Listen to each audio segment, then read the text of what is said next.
Hello everyone. आज हम बात करेंगे क्रिमिनल प्रोसीजर आइडेंटिफिकेशन एक्ट 2022 की, जो कि एक ऐसा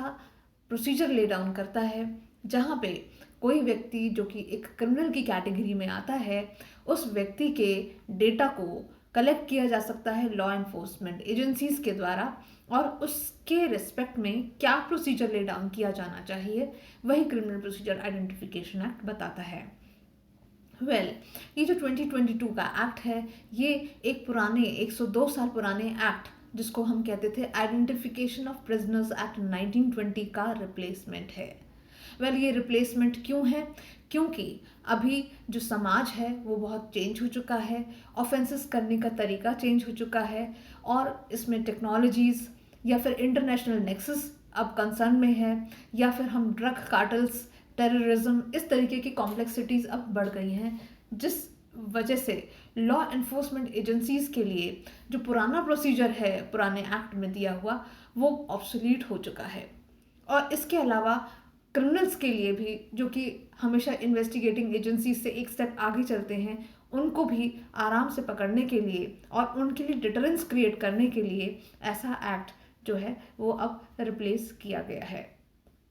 ये एक्ट लॉ एनफोर्समेंट एजेंसीज को ये अथॉरिटी देता है, एम्पावर करता है कि वो कुछ कैटेगरी ऑफ क्रिमिनल्स, यानी कि जैसे कन्विक्टेड पर्सन्स या अरेस्टेड पर्सन्स किसी ऑफेंस में, या फिर कोई पर्सन जो डिटेन हुआ है प्रिवेंटिव डिटेंशन लॉज के अंतर्गत, ऐसे लोगों से उनकी मेजरमेंट्स या उनका डेटा कलेक्ट करने की पावर देता है। और ये क्यों करता है या क्या पर्पस है ऐसा? ताकि जो लॉ एनफोर्समेंट एजेंसीज हैं वो इन क्रिमिनल्स को ट्रेस कर सकें, उनको आइडेंटिफाई कर सकें, और इन्वेस्टिगेशन में, यानी कि जो क्रिमिनल मैटर्स हैं उनमें इन्वेस्टिगेशन में आसानी रहे और उस रिकॉर्ड को प्रिजर्व किया जा सके। ना ये जो 2022 का डेटा है, एक्ट है, यहाँ पर 3 रिस्पेक्ट्स में एक्सपेंशन हुई है। एक्सपेंशन इन द सेंस कि जो पुराना एक्ट था वो ऑब्सोलीट इसलिए था क्योंकि 3 चीज़ें जो थी वहाँ पे मॉडिफिकेशन करना इम्पॉर्टेंट था। वो कौन कौन सी चीज़ें थी? जैसे कि हम जो उस क्रिमिनल का डेटा ले रहे हैं, जिसको हम टर्मिनोलॉजी से यूज़ कर रहे हैं यहाँ पे, मेजरमेंट्स। एक तो मेजरमेंट्स की डेफिनेशन को और ज़्यादा वाइडन किया गया, एक्सपैंड किया गया इस एक्ट में। इसके अलावा जो लॉ एनफोर्समेंट एजेंसीज थी उनको और ज़्यादा पावर्स दी गई हैं, और कैटेगरी ऑफ जो लोग हैं उनको भी बढ़ाया गया है। इसके अलावा किस तरीके के लोगों से, किस तरीके के क्रिमिनल्स से हम डेटा कलेक्ट करेंगे, यानी कि law enforcement agencies data collect करने की अथॉरिटी रखती हैं, उनका भी एक्सपेंशन हुआ है इस 2022 के एक्ट में। नाउ देखते हैं कि मेजरमेंट्स जो डेफिनेशन है इसमें क्या क्या चीज़ें आती हैं। देखिए, जो पुराना 1920 का एक्ट था वो बहुत ही लिमिटेड चीज़ों के बारे में, लिमिटेड डेटा को कलेक्ट करने की अथॉरिटी देता था लॉ एनफोर्समेंट एजेंसीज को, और जहाँ पे सिर्फ fingerprints, footprint impressions, palm print impressions and photographs तक ही लिमिटेड था। लेकिन ये जो नया एक्ट है, इसमें जो पुराने एक्ट में है वो तो सारी चीज़ें हैं ही, जो fingerprints, footprint, palm print impressions, photographs. इसके अलावा आइरिस एंड रेटिना स्कैन की भी बात की गई है, जो कि कलेक्ट किया जा सकता है इन क्रिमिनल्स से। इसके अलावा बायोलॉजिकल सैंपल्स में blood, saliva, semen, sweat, hair samples, swabs and और ऐसे चीज़ें जिससे कि डीएनए प्रोफाइलिंग हो सकती है, और वो सारी टर्मिनोलॉजीज जो कि section 53 and section 53 capital A CrPC में टर्म एग्जामिनेशन के अंतर्गत यूज़ हुई हैं, वो सारी चीज़ें यहाँ पर मेजरमेंट्स की कैटेगरी में आती हैं। इसके अलावा सिग्नेचर ऑफ द क्रिमिनल या फिर hand writing of the criminal, ये भी सारी चीज़ें जो हैं वो उस क्रिमिनल से कलेक्ट की जा सकती हैं। इसके अलावा उसके बिहेवियरल एस्पेक्ट्स को भी यहाँ पर रिकॉर्ड किया जा सकता है, यानी कि अगर उसने सपोज करो नैर्को एनालिसिस है या कोई और इस तरीके के जो टेस्ट उसके हुए हैं, तो जैसे बीप टेस्ट हुआ, तो इस तरीके के जो टेस्ट हैं वहाँ पे उसका कैसा बिहेवियर रहा है, उसके क्या साइकोलॉजिकल एस्पेक्ट्स रहे हैं, उन चीज़ों को भी रिकॉर्ड में लाया जा सकता है। अब देखते हैं और क्या चीज़ें एक्सपैंड हुई हैं। अब देखिए, जैसे कि किस व्यक्ति से इस तरीके की मेजरमेंट्स यानी कि डेटा कलेक्ट किया जा सकता है, तो उस कैटेगरी में ऐसे लोग आते हैं जो मैंने यहाँ पर बताए हैं, जैसे कि कन्विक्टेड पर्सन्स वो यानी कि जिसने कोई भी ऑफेंस किया हो, किसी भी सेंटेंस, उसको कोई भी सेंटेंस मिली हो और किसी भी लॉ के अंतर्गत वो मिली हो सेंटेंस। इसी तरीके से अरेस्टेड पर्सन्स के केसेस में भी यही है कि जो कि किसी भी ऑफेंस के लिए अरेस्ट हुआ हो या फिर उसको कोई भी सेंटेंस मिली हो या फिर वो किसी भी लॉ के अंतर्गत अरेस्ट हुआ हो। अब मैंने यहाँ पर ये किसी भी लॉ के अंतर्गत क्यों बताया, क्योंकि जो हमारा जो पुराना एक्ट था वहाँ पे स्पेसिफिकली जो कन्विक्टेड एंड अरेस्टेड पर्सन्स के रिस्पेक्ट में थी बातें, वहाँ पे ये बताया गया था कि सिर्फ वही लोग हैं जो कि 1 साल की रिगरस इम्प्रिजनमेंट जिनको दी जा रही है या उस ऑफेंस में अगर वो कन्विक्टेड या अरेस्ट हुए हैं, सिर्फ उन्हीं लोगों से ही डेटा कलेक्ट किया जा सकता है। लेकिन इस एक्ट ने वो सारी लिमिटेशंस को हटा दिया और कहा कि किसी भी ऑफेंस में, किसी भी तरीके के सेंटेंसेस के केसेस में, किसी भी क्रिमिनल लॉ के अंतर्गत अगर उसको कन्विक्ट या फिर अरेस्ट किया गया है तो उस व्यक्ति से भी उन मेजरमेंट्स को कलेक्ट किया जा सकता है। इसके अलावा यहाँ पे ये भी बताया गया है कि कौन से ऐसे लोग हैं, यानी कि कौन से वो क्रिमिनल्स हैं जो अपने मेजरमेंट्स को देने के लिए रिफ्यूज़ नहीं कर सकते हैं, यानी कि जहाँ पे उनके लिए तो ये बिल्कुल ही मैंडेटरी है कि उन्हें अपने मेजरमेंट्स देने पड़ेंगे अगर लॉ एनफोर्समेंट एजेंसीज उनको इंसिस्ट करेंगी। तो ये वो कैटेगरीज हैं जहाँ पे उनके ऊपर ऑफेंस जो जिस ऑफेंस के लिए वो अरेस्ट हुए हैं वो ऑफेंसेस ऐसे हैं जो वुमेन रिलेटेड या चिल्ड्रन रिलेटेड ऑफेंसेस हैं और जिनकी पनिशमेंट 7 साल या उससे ऊपर की है। इसके अलावा कौन से ऐसे लोग हैं जो रिफ्यूज़ कर सकते हैं, तो यहाँ पर बताया गया है उन अरेस्टेड लोगों के मामले में जो कि ऊपर वाली कैटेगरी में नहीं आते हैं, यानी कि अगर उन्होंने चाइल्ड रिलेटेड या विमेन रिलेटेड ऑफेंसेस नहीं किए हैं और जहाँ पे पनिशमेंट 7 साल या उससे अबव नहीं है तो उन केसेस में वो अपने मेजरमेंट्स को देने के लिए रिफ्यूज़ कर सकते हैं। नाउ तीसरी कैटेगरी यहाँ पर ये भी है कि ऐसे लोग जो कि सेक्शन 117 CRPC में good behaviour and peace maintain करने के लिए सिक्योरिटी देने के लिए बाध्य हैं, ऐसे भी लोगों को इस कैटेगरी में रखा गया है। इसके अलावा ऐसे लोग जो कि किसी प्रिवेंटिव डिटेंशन लॉ के अंतर्गत अगर डिटेन हुए हैं तो वो भी यहाँ पर ऐसे लोग हैं जिनसे मेजरमेंट्स कलेक्ट करने की बात की जा सकती है। नाउ नेक्स्ट आते हैं कि अथॉरिटीज़ कौन कौन सी हैं और उनकी पावर्स कहाँ कहाँ वाइडन की गई हैं। तो यहाँ पर मजिस्ट्रेट्स की बात की जाए तो judicial magistrate first class, metropolitan magistrates, executive magistrates उन केस में जहाँ पर सेक्शन 117 CRPC की हम बात कर रहे थे, उन केसेस में इन सारे मजिस्ट्रेट्स की ये पावर है। इसके अलावा मजिस्ट्रेट के ऑर्डर पर ये डेटा कलेक्ट किया जा सकता है किसी भी ऐसे व्यक्ति से, चाहे वो अरेस्ट ना भी किया गया हो, यानी कि अगर उस व्यक्ति के रिस्पेक्ट में अगर सस्पेशन भी है और रीजनेबल इंफॉर्मेशन है तो ऐसे भी व्यक्ति से जो पावर्स हैं, यानी कि यहाँ पे जो अथॉरिटीज़ हैं उनको इस चीज़ की पावर दी गई है कि वो ऐसे व्यक्ति से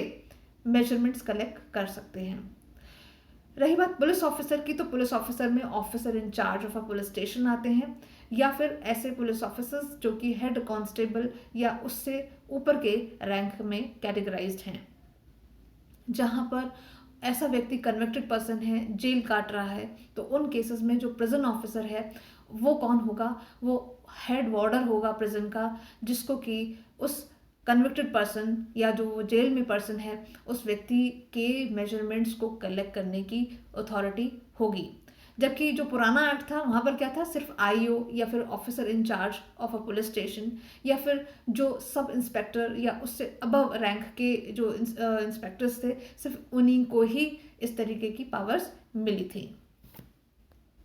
नाउ बात अब यहाँ पर ये भी आती है कि उन केसेस में क्या होगा जहाँ पे ऐसा व्यक्ति लॉ एनफोर्समेंट एजेंसीज को अपना डेटा यानी कि अपने मेजरमेंट्स देने के लिए रिफ्यूज़ करता है। तो यहाँ पे बताया गया है कि ऐसे में सेक्शन 4 के अंतर्गत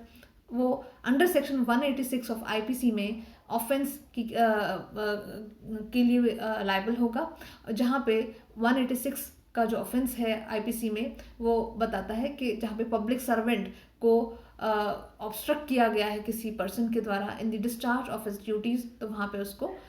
एक ऑफेंस बनता है उसके खिलाफ। उसके अलावा कौन सी अथॉरिटीज़ हैं जो लॉ एनफोर्समेंट एजेंसीज की हम बात कर रहे हैं, इसके अलावा और कौन कौन से लोग हैं जो ऐसी डेटास को कलेक्ट कर सकते हैं, मेजरमेंट्स को कलेक्ट कर सकते हैं। तो कहा गया है कि लॉ एनफोर्समेंट एजेंसीज या फिर ऐसे लोग जो कि स्टेट्स या फिर यूनियन टेरिटरीज के द्वारा नोटिफाई किए गए हैं इस तरीके से कि जो उस डेटा को ना सिर्फ कलेक्ट कर सकते हैं बल्कि प्रिजर्व भी कर सकते हैं और शेयर भी कर सकते हैं। इसके अलावा इस डेटा को एनसीआरबी जिसको हम कहते हैं नेशनल क्राइम रिकॉर्ड्स ब्यूरो में स्टोर करके रखा जाएगा एक सेंट्रलाइज्ड डेटा के द्वारा, और ये डेटा जो है ये 75 ईयर्स के लिए स्टोर्ड होना चाहिए। इस डेटा को क्या हम डिस्ट्रॉय भी कर सकते हैं? तो उसका आंसर है कि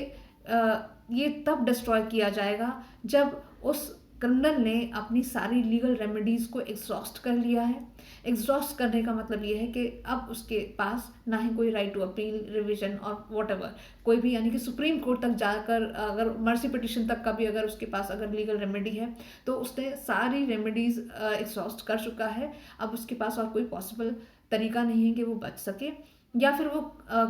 ऐसा व्यक्ति है जो कि प्रीवियसली कन्विक्टेड पर्सन ना हो किसी भी ऑफेंस के लिए, किसी भी लॉ के अंतर्गत और किसी भी टर्म के लिए, और जिसका मेजरमेंट्स जो हैं वो इस एक्ट के अकॉर्डिंग ऑलरेडी हों या उसने दी हों,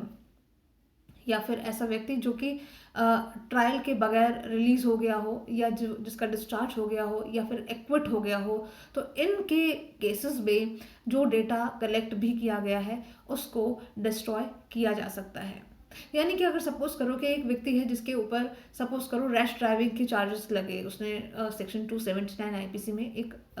ऑफेंस किया। अब यहाँ पर जब उसने रैश ड्राइविंग की तो यहाँ पर उसने इस ऑफेंस को एवेड करने के लिए वो वहाँ से भाग गया। तो यहाँ पर या फिर उसने पुलिस ऑफिसर यानी कि वो या ट्रैफिक जो पुलिस थी वहाँ पे उन लोगों को रोका ताकि वो अपने डिस्चार्ज ऑफ ड्यूटीज़ ना कर सके। तो यहाँ पर उसने एक और ऑफेंस कर दिया सेक्शन 186 ऑफ आईपीसी में। तो उस केस में क्या हुआ कि इसके ऊपर 2 चार्जेस चल रहे हैं, 2 चार्जेस का ट्रायल चल रहा है। अब एक ऑफेंस जो था उसके खिलाफ सपोज करो जैसे हमने 279 की बात की कि वो रैश ड्राइविंग में एक्विटल हो गया उसका, लेकिन अभी भी एक केस और उसके ऊपर चल रहा है जैसे कि हम कह रहे हैं सेक्शन 186 ऑफ आईपीसी। तो जब तक उसके खिलाफ वो केस चलता रहेगा तब तक उसके खिलाफ जो डेटा है उसको डिलीट नहीं किया जा सकता। इस एक्ट के अंतर्गत अगर हम देखें तो एक्ट अपने आप में काफ़ी अच्छा है और लॉ इन्फोर्समेंट एजेंसीज के लिए तो काफ़ी हेल्पफुल है, लेकिन कुछ चैलेंजेस भी हैं इस एक्ट को इम्प्लीमेंट करने में। नाउ पहली चीज़ तो यही है कि आप जिस व्यक्ति से ये डेटा ले रहे हो तो उसकी प्राइवेसी कंसर्न्स यहाँ पर आ जाती हैं, राइट टू प्राइवेसी उसकी ऑब्वियसली बात है वायलेट होती है। अब दूसरी चीज़ यहाँ पर ये भी है कि आप किसी व्यक्ति से जो डेटा ले रहे हो आपको ये भी देखना है कि किस हद तक वो डेटा लेना ज़रूरी है या वो मेजरमेंट्स लेना ज़रूरी है प्रोपोर्शनैलिटी के बेसिस पे। अगर एक व्यक्ति है वो एयरपोर्ट जाता है और अपनी सिक्योरिटी चेक के लिए जाता है तो आप उससे ऑब्वियसली बात है कि आप उससे उसका ब्लड सैंपल नहीं मांगोगे, आप उसको सलाइवा नहीं मांगोगे, राइट। लेकिन अगर कोई सस्पेशन है उसके ऊपर तो उस केस में आपको लगता है कि ये कुछ आगे जाके ये कोई ऑफेंस कर सकता है, एक पॉसिबिलिटी है या कोई क्रेडिबल इंफॉर्मेशन मिली है उसके रिस्पेक्ट में,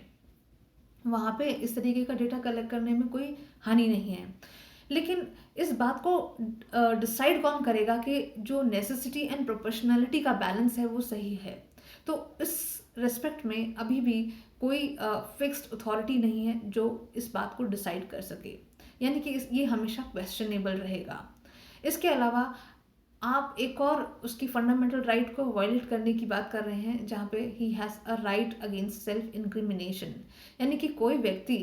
किसी भी व्यक्ति किसी क्रिमिनल को क्या आप उसके खिलाफ एविडेंस देने के लिए बातें कर सकते हैं, इस पर भी एक सवाल आगे जाकर कभी उठ सकता है।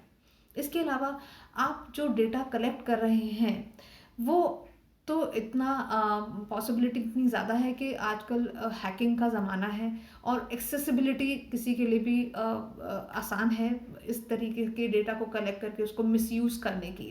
तो उस रिस्पेक्ट में क्या कोई डेटा प्रोटेक्शन से रिलेटेड कोई ऐसे प्रावधान क्या गवर्नमेंट ने बनाए हैं जहाँ पे उस व्यक्ति के खिलाफ आपने डेटा तो कलेक्ट कर लिया पर उसको आप सही तरीके से स्टोर नहीं कर पाए, प्रिजर्व नहीं कर पाए। इसके अलावा एक कंसेप्ट है प्रिडिक्टिव पॉलिसिंग का। ना प्रिडिक्टिव पॉलिसिंग मतलब अगर आपने सपोज करो किसी का डेटा कलेक्ट किया और अब सपोज करो आपको एक विटनेस मिलता है और वो कहता है कि मैंने इसी सेम पर्सन को देखा था और जिसकी details same in the sense कि जिसकी डिटेल्स बिल्कुल मैच कर रही थी उसके डेटा से। तो आपने क्या किया, जिसका डेटा आपके पास था आपने विटनेसेस जो हैं उनके स्टेटमेंट्स के बेसिस पे डेटा को और उस विटनेस के जो स्टेटमेंट्स है कंफर्म किया और उस व्यक्ति को ऑब्वियसली बात है कि आपने उसको एक तरीके से क्रिमिनल केसेस में फंसा दिया। हो सकता है जिसका डेटा आपके पास हो उसने वो ऑफेंस किया ही ना हो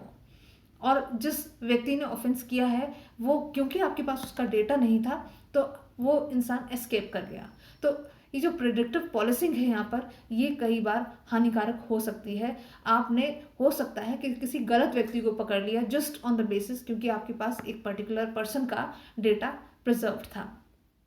इसके अलावा क्योंकि अब ये डेटा लॉ एनफोर्समेंट एजेंसीज के पास है यानी कि गवर्नमेंट के पास है तो बहुत चांसेस हैं कि गवर्नमेंट की सर्वेलेंस आपके ऊपर हमेशा बनी रहेगी। इसकी वजह से भी फ्रीडम की राइट्स के ऊपर सवाल उठ सकते हैं।